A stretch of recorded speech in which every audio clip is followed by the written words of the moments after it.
हाँ तो दोस्तों, इस वीडियो के अंदर हम सन स्काई लॉजिस्टिक के आईपीओ के बारे में बात करेंगे और जानेंगे कि इस आईपीओ के अंदर आपको अप्लाई करना चाहिए या नहीं।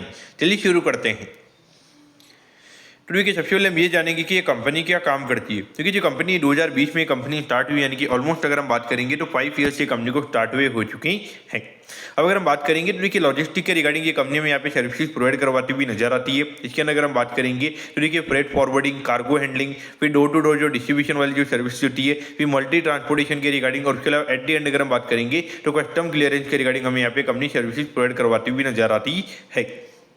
लेकिन अगर हम एक इंटरेस्टिंग फैक्ट की अगर हम बात करेंगे तो देखिए, कंपनी में अभी हार्डली 9 एम्प्लॉइज हमें यहाँ पे कंपनी के अंदर काम करते हुए नजर आते हैं। तो कहने के थोड़ा मुझे यहाँ पे थोड़ा अजीब सा लगा, क्योंकि ऑलमोस्ट अगर हम देखेंगे तो लगभग महीने के 2 करोड़ का रेवेन्यू में यहाँ पे कंपनी का नजर आता है, और वहाँ पे हार्डली 9 लोग हमें यहाँ पे कंपनी के अंदर काम करते हुए नजर आते हैं। तो वो कहने के अगर हम देखेंगे तो थोड़ा नेगेटिव पॉइंट हमें यहाँ पे ये नजर आता है।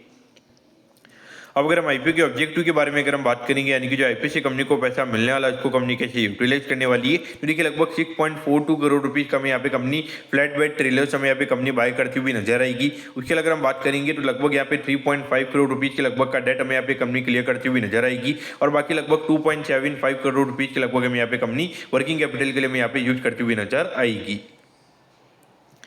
अब अगर हम कंपनी के फाइनेंशियल्स के बारे में अगर हम बात करेंगे तो देखिए, 2023 में लगभग 19 करोड़ रुपीज के लगभग कंपनी का रेवेन्यू का नंबर था। फिर ये नंबर हमें गिर के लगभग 14.81 करोड़ रुपीज के लगभग यहाँ पे होता हुआ नजर आया था। उसके बाद अगर हम देखेंगे तो फिर ये नंबर हमें बढ़ के लगभग 22 करोड़ रुपीज के लगभग हमें यहाँ पे होता हुआ नजर आया है। लेकिन ऑलमोस्ट अगर हम देखेंगे तो यहाँ पर अगर आप देखोगे 24 के कंपेरिजन में हमें यहाँ पे जो ग्रोथ का नंबर है वो हमें यहाँ पे ज्यादा देखने को मिल रहा है। लेकिन अगर हम 23 के कंपेरिजन में अगर हम बात करेंगे तो कहने की ग्रोथ वाइज अगर हम बात करेंगे यहाँ पे हार्डली 5-6% का रेवेन्यू ग्रोथ हमें यहाँ पे कंपनी का नजर आता है।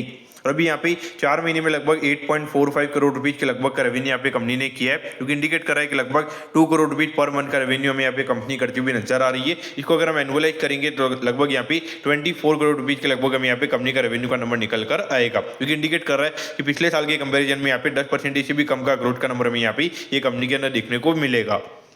अगर हम यहाँ पे प्रॉफिटेबिलिटी की बात करेंगे तो लगभग 31 लाख रुपीज से हमें यहाँ पे नंबर 2 करोड़ 59 लाख रुपये के लगभग हमें यहाँ पे होता हुआ नजर आया है। और अभी ये साल अगर हम बात करेंगे तो लगभग 10% के लगभग हमें यहाँ पे रेवेन्यू ग्रोथ देखने को मिल रहा है। तो हम ये मान के चलते कि लगभग यहाँ पे लगभग 3 करोड़ के लगभग हमें यहाँ पे जो कंपनी की प्रॉफिटेबिलिटी वो हमें यहाँ पे होती हुई नजर आ सकती है।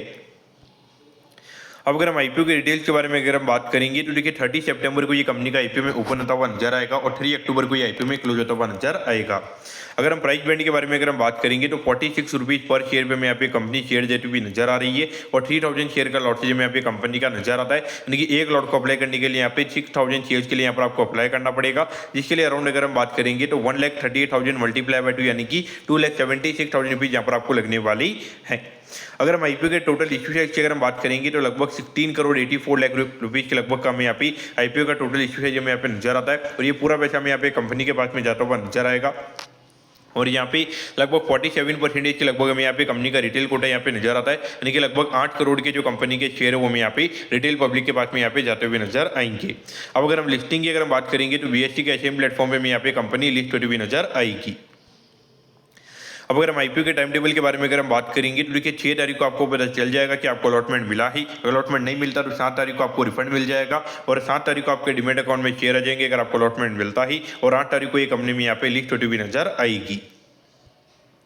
अब अगर हम कंपनी के वैल्यूएशन के पैरामीटर्स की अगर हम बात करेंगे तो देखिए, अराउंड 58 करोड़ रुपीज के मार्केट कैप पे कंपनी का आईपीओ में आता हुआ नजर आ रहा है। तो पिछले साल की जो कंपनी की अर्निंग्स के हिसाब से अगर हम बात करेंगे तो लगभग यहाँ पे 22 के पी रेशियो पे कंपनी का आईपीओ में आता हुआ नजर आ रहा है। और अगर हम ये साल की अगर 3 करोड़ के हिसाब से भी अगर हम ये कंपनी का वैल्यूएशन निकालेंगे तो लगभग 19 का पी रेशियो में यहाँ पे कंपनी का नजर आता है। देखिए, वैल्यूएशन वाइज अगर हम बात करेंगे तो भले आपको ये कंपनी सस्ती लगेगी, लेकिन अगर हम ऑल ओवर अगर हम बात करेंगे तो देखिए, मार्केट में ऑलरेडी इतनी ज्यादा लॉजिस्टिक कंपनी लिस्टेड है, और वहां पर अगर हम देखेंगे तो 15-20 से ज्यादा का पी रेशियो मार्केट में यहाँ पे ये सेक्टर को देता हुआ नजर नहीं आता है। देखिए, अगर हम देखेंगे तो कि यहाँ पे कोई प्राइसिंग पावर नहीं है, क्योंकि इतनी ज्यादा कंपनीज हमें यहाँ पे नजर आती है, कंपटीशन काफी ज्यादा है। और अगर आप यहाँ पे देखोगे कुछ यहाँ पे बिजनेस मॉडल में कोई ज्यादा यूनिक नहीं है, ठीक है। अब नॉर्मली एक ट्रांसपोर्टेशन के रिगार्डिंग आप सर्विसेज प्रोवाइड हमें यहाँ पे करवाते हुए नजर आ रहे हैं। इस पॉइंट से देखा जाए तो मुझे लगता है कि आईपीओ के अंदर कोई ज्यादा एक्स्ट्राऑर्डिनरी आपके रिटर्न बनते हुए नजर आएंगे। मेरे हिसाब से देखा जाए तो ये आईपीओ को अवॉइड करना सही रहेगा। मैं पर्टिकुलरली आईपीओ को अवॉइड करना पसंद करूंगा। हाँ, हो सकता है कि आईपीओ का चाहे छोटा है, कोई ज्यादा में नीचे ये कंपनी खुलती हुई नजर नहीं आएगी, लेकिन मुझे लगता है कि कोई ज्यादा यहाँ पे